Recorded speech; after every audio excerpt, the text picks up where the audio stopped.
If you like this video, please don't forget to like and subscribe for more. In the 1980s, a man rose from the slums of Colombia to become the most powerful and dangerous criminal the world has ever seen.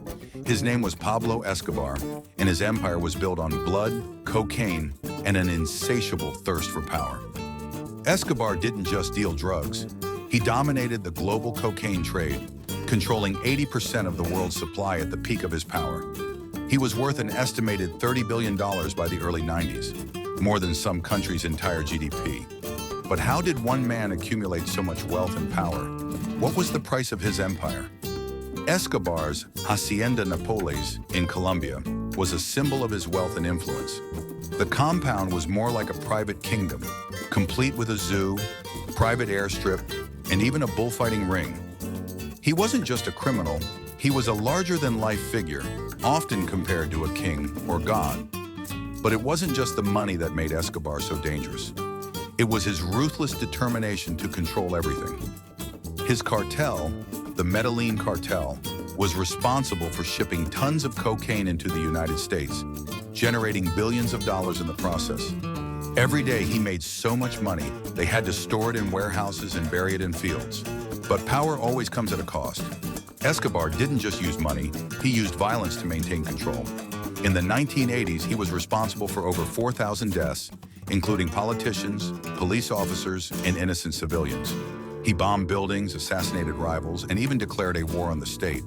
He called it plata o plomo, silver or lead, pay him off or die. Yet despite the bloodshed, Escobar had a strange relationship with the people of Colombia. He built schools, hospitals, and houses for the poor. To many, he was a Robin Hood figure, a man who gave back to his community. But the truth was much darker. His charitable acts were a smokescreen for his crimes, a way to gain loyalty and silence critics. Escobar's cartel was built on terror. The Medellin cartel employed a vast network of hitmen known as sicarios, willing to kill anyone who stood in Escobar's way. He didn't just control cocaine, he controlled entire cities, forcing politicians to bow to his will. When they didn't, they disappeared.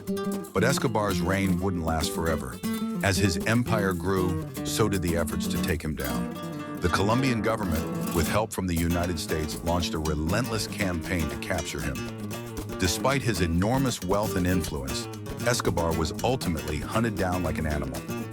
In December 1993, Escobar was cornered in Medellin.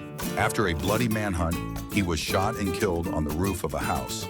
The question remains, could a man with so much power ever truly be defeated, or did Escobar become the monster he created?